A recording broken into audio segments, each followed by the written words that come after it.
semua, balik lagi sama gue ya di sini.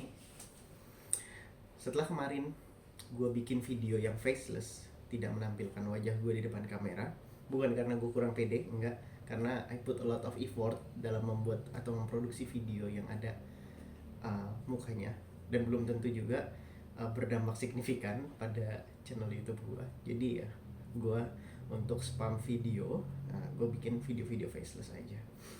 Oke, dalam video kali ini gue akan membahas tentang generasi Z. Kenapa sih generasi Z dan milenial ini resiliennya kurang gitu ya?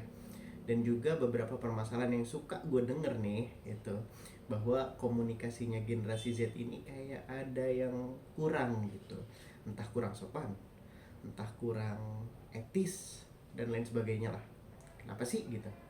Oke, dalam video kali ini gue coba akan membeberkan atau menjabarkan 5 faktor yang mungkin ini dapat menjelaskan mengapa generasi milenial zaman sekarang itu memiliki beberapa kesenjangan yang tadi disebutkan di awal video.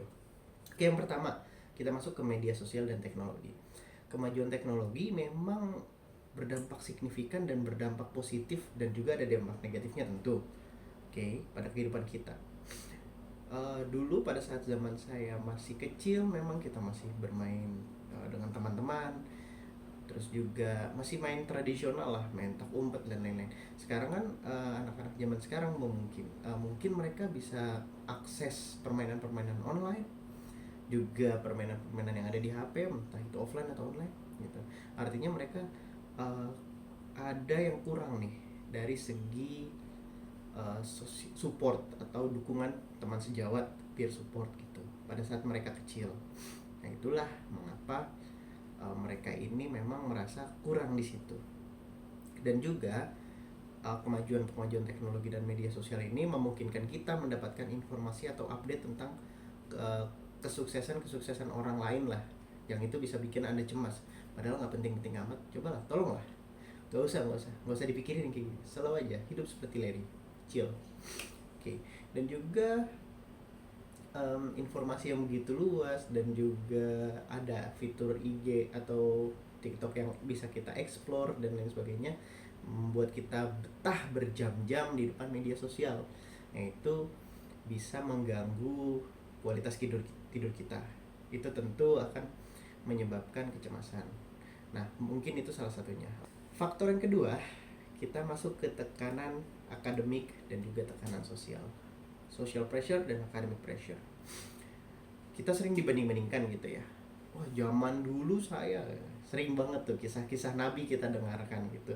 Zaman saya dulu kalau sekolah lewati gunung, terus harus berenang ke laut tengah samudra gitu-gitu.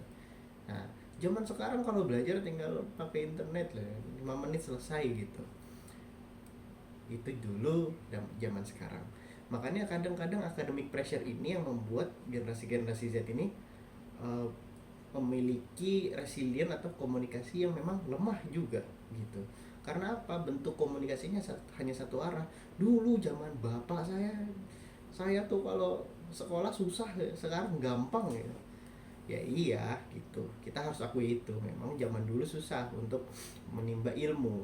Zaman sekarang memang lebih mudah. Tapi ingat, ilmu itu nggak datang hanya dari internet gitu. Kita harus didampingi juga sama orang yang ahli seperti itu. Misalkan saya mau belajar tentang psikologi, nggak mungkin kita tuh belajar aja gitu. Kita harus didampingi dosen yang ahli, kita harus didampingi oleh orang-orang yang juga ahli sehingga kita dapat gelar. Nggak bisa yang namanya kita belajar dari internet terus kayak kita tiba-tiba buka praktek ya, yang ada kita melanggar kode etik kan, seperti itu. Jadi kita tidak bisa sembarangan. Nah, oleh sebab itu tekanan-tekanan yang tadi memang harus diperhatikan juga pada generasi bawah kita ya, bahwa kurang-kurangnya untuk menekan mereka, karena mereka juga punya hak untuk berkembang lebih jauh atau lebih besar. Faktor yang ketiga merupakan ketidakpastian masa depan mereka. Maksudnya gimana ya? Oke. Mereka mungkin banyak sekali ya sekarang tuh, kayak informasinya luas, kemudian juga mereka juga terbuka untuk pengetahuan baru, dan juga mereka juga terbuka akan profesi-profesi baru yang bermunculan sekarang seperti IT, terus ada data science dan lain sebagainya. Tapi dengan adanya semua itu mereka malah menjadi bingung mungkin ya. Jadi mereka nggak tahu nih kedepannya mau apa gitu. Sedangkan mereka juga tidak ada yang mengarahkan. Gue cocoknya di mana sih? Kan gitu. Nah makanya ketidakpastian masa depan ini yang membuat mereka balik lagi memiliki mental yang mungkin resilient, bukan mental. Resilience-nya itu mungkin kurang. Seperti itu. Makanya kalau memang teman-teman generasi Z ini mau memiliki kepastian akan karirnya ya, kembali lagi kita harus sama-sama mendapatkan support, entah itu dari peers atau teman sejawat, bisa jadi teman terdekat atau keluarga terdekat dan lain sebagainya. Cari sebanyak-banyaknya. Yang faktor keempat itu isolasi sosial.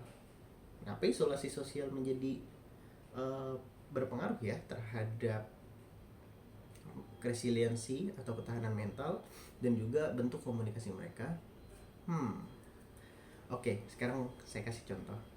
Banyak banget nih setelah pandemi ya, ya terutama yang pada saat masa SMA-nya itu di pandemi atau masa online, mereka ini pada saat zaman kuliah, masuk di dunia kuliah, mereka memiliki banyak konflik gitu. Yang pertama, ingat zaman SMA itu zaman dimana masa-masa SMA itu masa-masa dimana kita mencari jati diri, mencari teman sebanyak-banyaknya dan lain sebagainya. Ternyata pada saat masa SMA, kita online, kita nggak ada interaksi secara offline, kita nggak punya interaksi secara langsung dan lain sebagainya. Ingat, interaksi nomor satu itu adalah interaksi yang face to face, bukan interaksi yang melalui media ya. Itu adalah interaksi primer, seperti itu. Jadi kekurangan interaksi primer ini memungkinkan mereka kebingungan juga pada saat zaman kuliah gitu. Ketika mereka masuk bangku kuliah, mereka harus berhadapan langsung dengan senior, dosen dan lain sebagainya. Dan itu membuat mereka shock. Oh ternyata begini ya kehidupan kuliah, seperti itu. Jadi saran saya, perbanyak lagi apabila memang teman-teman generasi Z ini memiliki masalah pada saat interaksi sosialnya, coba perbaiki lagi atau perbanyak lagi jangkauan atau relasi-relasi lah, hubungan sosial di lingkungan kampus. Yang terakhir nih, faktor terakhir ya, faktor kelima, kurangnya dukungan sosial. Nah ini berkaitan banget nih dengan faktor keempat tadi. Kenapa berkaitan? Karena gini, dukungan sosial itu selalu bisa datang dari mana? Dari peers, teman sejawat, dan juga bisa dari keluarga. Ingat itu. Nah, ketika pada saat online, mungkin teman-teman ada yang keluarganya juga sibuk nih, lagi kerja tapi secara online. Di satu sisi, teman-teman anak milenial ini nggak punya teman sejawat karena memang kuliahnya pada saat SMA dia online gitu. Nah itulah yang menyebabkan kurangnya dukungan sosial. Orang memiliki circle yang kuat ya, entah itu di keluarga, entah itu di lingkungan, mereka biasanya akan lebih bisa mengeluarkan jati dirinya, seperti itu. Mereka lebih bisa beraktualisasi diri karena mereka memang sudah terpenuhi tuh kebutuhan-kebutuhannya, seperti itu. Oke, mungkin itu saja dari saya ya. Video kali ini cukup lah, gue juga nggak mau banyak-banyak, takut ya kepanjangan. Oh iya, oke. Buat teman-teman semua yang pengen komentarnya gue bacain, jangan lupa kasih hashtag baca komentar. Oke, see you on the next video. Kalau misalkan memang teman-teman semua dapat sesuatu dari saya, dari video ini, do not forget to subscribe or consider to subscribe for more content. Oke, see. Terima kasih telah menonton video ini hingga selesai. Jangan lupa subscribe, like, dan komen. See ya.